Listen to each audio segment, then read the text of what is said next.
1 जुलाई से देश भर में जीएसटी लागू होने जा रहा है। ऐसे में जीएसटी लागू होने से पहले संसद में इसका रिहर्सल होगा, जिसके लिए वित्त मंत्रालय में एक छोटा वॉर रूम बनाया गया है। जीएसटी को तकनीकी सपोर्ट देने वाली संस्था जीएसटीएन ने भरोसा दिलाया है कि नेटवर्किंग से जुड़ी सभी तैयारियां पूरी कर ली गई हैं और सफल लॉन्च के लिए संस्था तैयार है। वही 30 तारीख की रात में लॉन्च होने वाले कार्यक्रम में शामिल होने पर कांग्रेस आज अंतिम फैसला लेगी।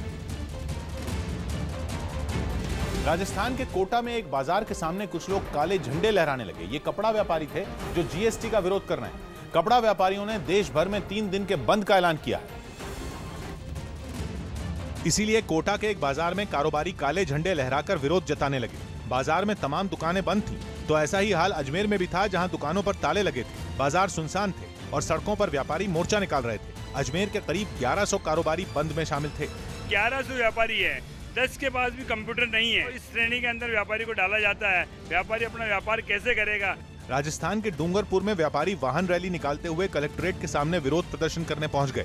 बाड़मेर में भी कपड़ों पर जीएसटी लगाए जाने के विरोध में व्यापारियों ने 3 दिन का बंद बुलाया है। तो भरतपुर के भी व्यापारी दुकानें बंद करके जीएसटी के खिलाफ प्रदर्शन करने में जुट गए। राजस्थान ही नहीं बल्कि देश के कई राज्यों में कपड़ा व्यापारियों ने दुकानें बंद रखी। केंद्र सरकार ने कपड़ा कारोबार पर जीएसटी के तहत 5% टैक्स लगाया है और सरकार के इस फैसले से तिलमिलाए कारोबारियों ने गुजरात के सूरत में हवन का आयोजन किया और आहुतियां डालकर सरकार को सद्बुद्धि की कामना की। अहमदाबाद में भी कपड़ों के ज्यादातर बड़े बाजार पूरी तरह बंद रहे। व्यापारियों की दलील है कि कपड़ा व्यापार अब तक एक्साइज, वैट और सर्विस टैक्स के दायरे से बाहर था, इसलिए जीएसटी के दायरे से भी कपड़ा उद्योग को बाहर ही रखा जाए। देश के कई राज्यों में व्यापारी जीएसटी के विरोध में सड़कों पर उतर आए, तो केंद्र सरकार को भी मामले पर सफाई देनी पड़ी। और केंद्रीय मंत्री जितेंद्र सिंह ने दावा किया कि जीएसटी आने से कारोबार आसान हो जाएगा। सामान लेने में सरलता भी होगी, टैक्स देने में सरलता होगी।